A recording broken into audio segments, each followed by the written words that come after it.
John Wayne Gacy, also known as the Killer Clown. In this video I am going to be looking at the background, I'm going to be looking at the victims, I'm going to be looking at how he was caught, and I'm also going to be pondering on possibly why he might have committed these crimes and what led to his decision to kill. Now, I have a strange fascination with true crime. I love it.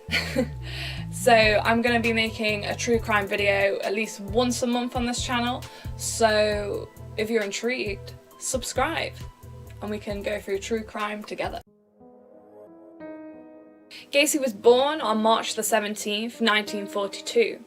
His father, John Stanley Gacy, was an alcoholic and an abuser. His father used to beat him regularly and even knocked him out, once with a broom and once with a swing. This caused Gacy to have blackouts during his teen years.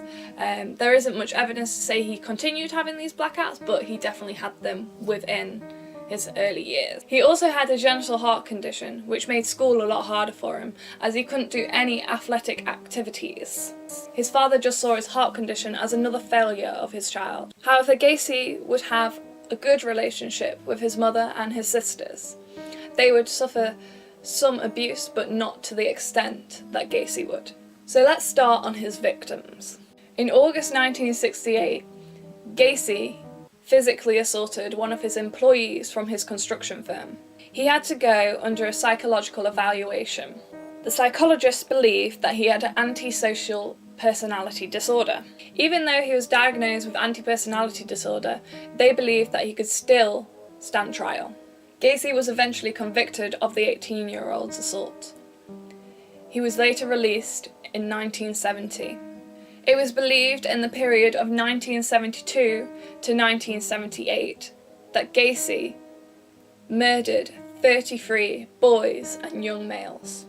Some of these victims were abducted from bus stops, others from off the streets, and others were just lured to his house, with him offering money, drinks, or drugs. Scientists to this day are still using DNA from the victims and their families to identify them. One of the victims was so recently identified in 2017. There are 6 of his victims still to this day that have not been identified. Scientists have also created facial structures of some of the victims that have not been identified. So how was he caught?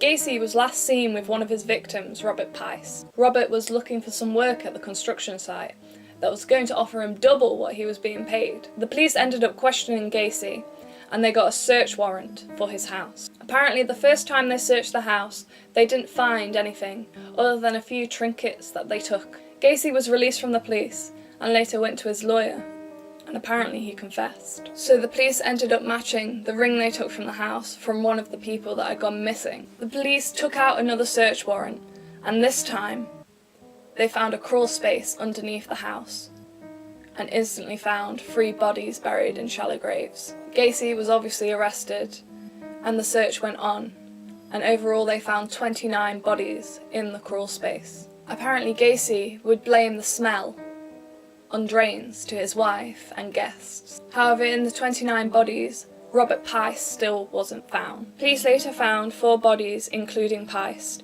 in the Des Plaines River. The reason why they were in the river is because Gacy believed that his crawl space was too full. Gacy later pleaded innocent due to insanity.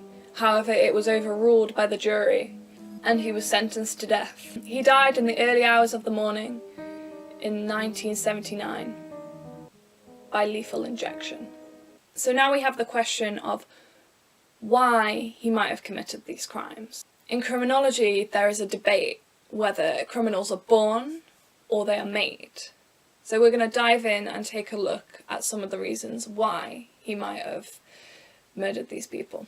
One of these reasons might be his mental health. He was diagnosed with anti-personality disorder. I'm not saying that if you have anti-personality disorder, you are a killer, because that's not the case. I believe it is a number of factors that lead to someone being a killer. But this could be one of the reasons why Gacy became a killer. I think with serial killers, a lot of them have problems in their childhood. They have like an absent parent, or they've had an abusive relationship in their childhood. And I think this is evident within Gacy's case, as he was abused by his father. His father even knocked him unconscious multiple times. The fact he got blackouts, I think that was possibly from some trauma neurologically from his father abusing him, to the point where it affected something in his brain. And the reason why I think he might have continued killing on and being a serial killer that he was, is that I think the first kill gave him this power that he never had.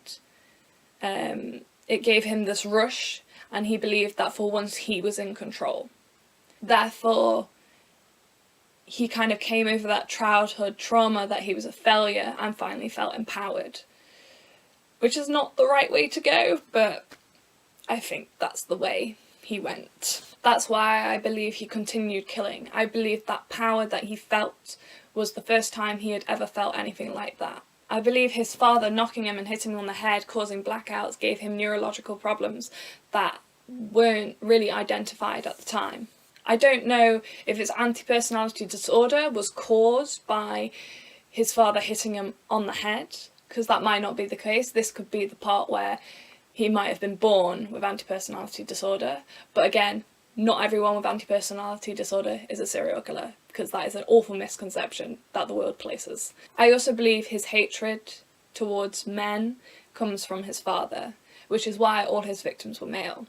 This again is predictions, but it does make sense that he never really had a male role model in his life. So there's one question I've not really answered, and that is, why was he called the Killer Clown? Well, we all know Gacy owned a construction company, but part-time he liked to dress up as Pogo the Clown and go to children's parties and hospitals. Not a hobby I would choose, but, you know. He was also well liked in the community. He seemed like a friendly guy, he had a wife, he lived in the suburbs, just seemed like a normal person really. It just goes to show you never know what's lurking underneath the floorboards.